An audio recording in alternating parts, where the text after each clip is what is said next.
Hey, welcome everybody to this video. Kind of excited about this. I'm going to do a little step-by-step photo retouching process for you guys to follow along with. Recently did a little country style photo shoot at this location. One of the most important things when doing retouching is that you have a good foundation. I think I had a really good start to this photo. I mean, just by itself, it's a strong photo. Exposure is good. So I'm going to take this over into Photoshop, and we're going to see if we can just add just a little bit more pizzazz to this shot. So as you see here, I think I started with this photo. I shot this, I think, with a 35 millimeter. But it's just a nice clean shot. It's got this girl sitting on a little picnic basket in this, little country style area with the tree and stuff in the background. But I'd like to make it a little bit more. So first I'm going to start here by selecting my subject. I want to take her out of the picture so I can work with the background here. So Photoshop is really, really good at doing this. I've been working on Photoshop, I think, since Photoshop started in like 1990. So I got a pretty good grasp of this program. Makes my life a lot easier. Anyways, we got a good selection of her now, and she's just on her own layer here. So I'm going to take that off for now, and we're just going to work here with her. I just want to pretty much remove her and start working on the background. When I'm doing things and adding stuff with AI, I usually like to take off the person's portrait or their face, just because AI does weird things to people's faces, and I don't want her face touched at all. So I'm going to go ahead and use the content aware fill to remove her head from this image. And content aware does a pretty amazing job to it, recognizing the background. I mean, that's a perfect match there. So I have some background to work with when I start blending the photo back into whatever we create here.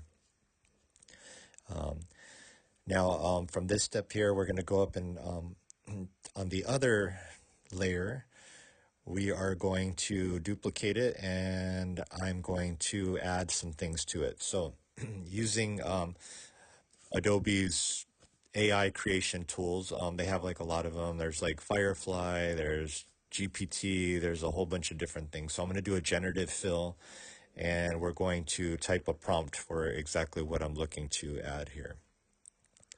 So again, like, you can select which engine you want the AI to use. There's a whole bunch of them to choose from. They all give different results. For this one, I'm going to use the GPT engine. Anyways, I'm going to go ahead and type here. I'd like to add in the background some beautiful rose bushes and some roses around. I thought maybe having a little wagon wheel in the back would be cute, leaning on the tree, and also some hay bales. And then, of course, we can't forget a little cowgirl hat. She just kind of is going to leave her cowgirl hat up on the hay bales here. So I'm going to specifically type in this prompt exactly what I want the AI to create for me. So you try to be as specific as possible. With AI, you can also go to another AI online, and you can kind of create a better prompt. You can give it an idea of what you're looking for, and then AI will enhance what you're typing to make the text even better. But I think I've had good results just with typing my own thing here. So I'm just trying to be as specific as possible, and then we're just going to generate. And then it's going to give it a few minutes. I try to speed all this up here in this video so it's not boring. I wish my computer was this fast. It does take a little bit of time. But bam, there it is. I mean, it still kept a lot of the original image. There's a few little tweaks I have to do, but it pretty much gave everything that I'm looking for. I got my wagon wheel, I got the hay. So I'm going to go back to my layers now, and I still have my original selection to work with. So I'm just going to check and see how much AI tweaked it. So there is a few things. If you see this image, I have a few little things to fix on the left of the image, and like around it kind of skewed out the basket a little bit. So now we're just going to go back through and try to correct some of those flaws so that everything is looks perfect. So as you can see, and zooming out here, you can see around the edges, it's just not exactly right. So I'm going to go ahead and take some of these layers off, and I'm going to recreate my selection. And what I'm going to do is do a reverse selection now. and I'm going to try to fill in the background so that it gets rid of some of that stuff and it makes it a little bit easier to maintain some of that when I do the correcting. So I'm just going to go ahead and select all around this image and do a generative fill again, a content aware fill. And a lot of times you can select too. I could do a prompt again and tell it what to do, but I'm just going to let content aware do its own thing.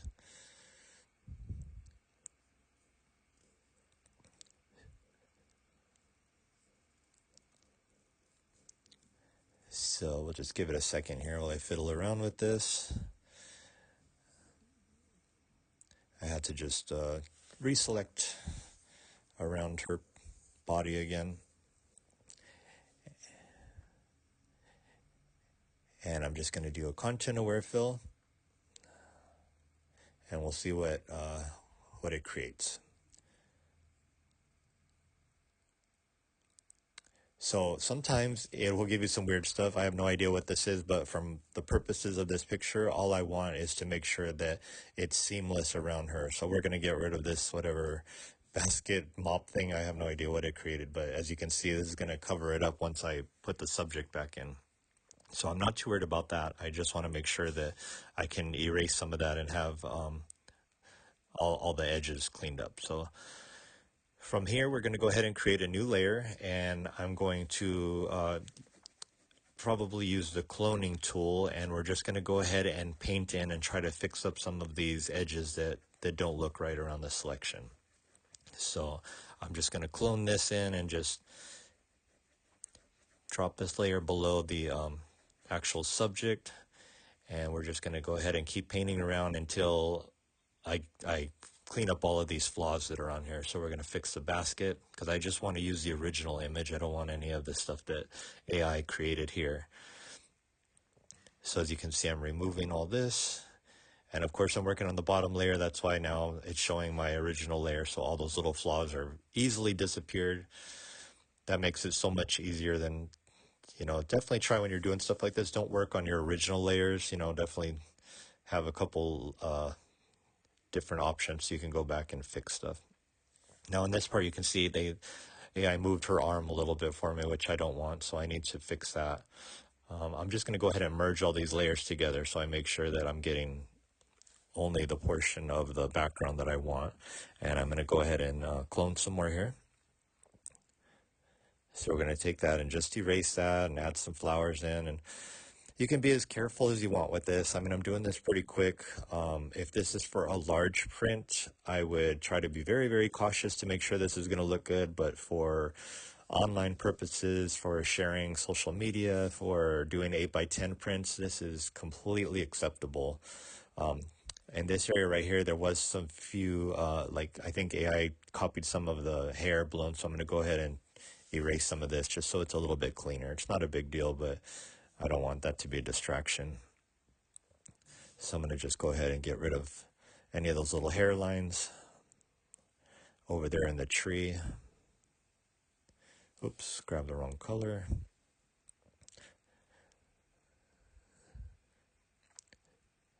Oops.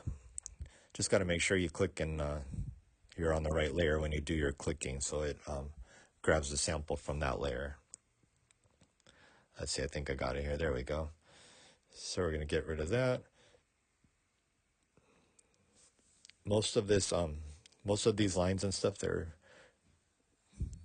disappearing pretty well. You can see it's not too much of a distraction.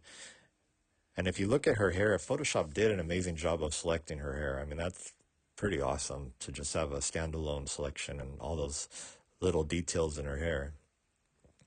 So now I'm going to take the original layer, and I do want to paint back some more of the original shadow and stuff that was there. So even though the outline's clean, I'm going to go back and I just want to bring in some of those shadows around her boot so it doesn't look like such a hard cut edge.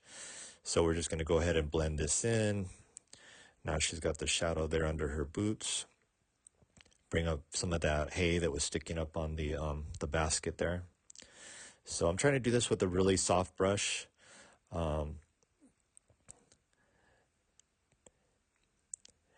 And again, I can go back through and be perfect with it because I mean there is going to be some that's a little softer blended, and there's some areas that are a little bit more in focused, and I can fix all that with a filter. But honestly, I'm not too worried about that. It doesn't bother me too much. So I'm just cleaning this area here, and it's got a really nice nice blend here. I was pretty happy with this. So once I'm all done with this area, I'll go ahead and save the image, and we'll jump back into Lightroom here in just a moment. Just touching up a few more little things here, just making it a little bit softer. And I think that looks pretty good. I think we got it all. Yep, I think I'm good with that. So we'll go back over to Lightroom now. Just going to check here and make sure that it's all good. Yep, go ahead and save. And once we're back here in Lightroom, now I'm just going to go ahead and do my final editing adjustment. So now that everything's done in Photoshop, I'm just going to do a few little color tweaks to it. Give it a second till it loads here. So it'll load the retouch next to my original image in Lightroom. And then from here, I'm just going to do just some very minimal tweaks to the color. I mean, it's pretty much, it's good to go just as this, but I think as any creative would do, they always go back through and just add a few more little punches to it. So I'm going to go back to the basics. I think I'm going to warm this up just a tiny bit. I'm just going to bring my temperature up just a little bit, bring a little bit more sunshine in there. Bring down some of my highlights just a tiny bit so they're not blown out.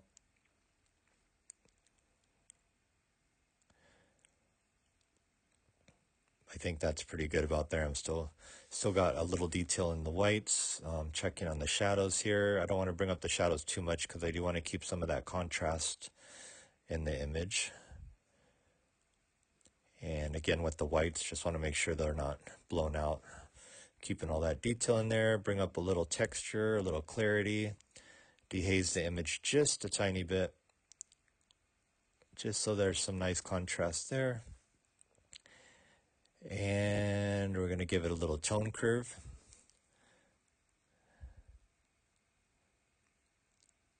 Oops, where'd my tone? There it is. Okay, we're going to bump up the tone curve here just a tiny bit. Make sure we save all those highlights. Bring it down just till, I just want to make sure I don't have any overexposed areas.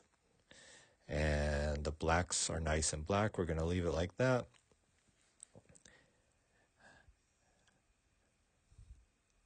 This kind of smooths everything out, the luminance slider. And we are going to do just a couple little color corrections. I just want to I want to make sure she's not too orangey. I just want to bring her orange skin up just a tiny bit to make her pop a little bit more. There we go. I think that looks pretty good. So here we have the original image. This is the before and the after. So I don't know. You guys can let me know in the comments what you think. Is it too much? Do you guys like AI? Do you like the original image better? I think it turned out pretty cute. So at the end of this video, you'll see, I'll leave the images by themselves to show the before and after as well. So anyways, guys, thanks for watching. If you guys like some of this video and want me to do some more, go ahead and drop me a like or some comments there too, and I'll try to do some more of these in the future.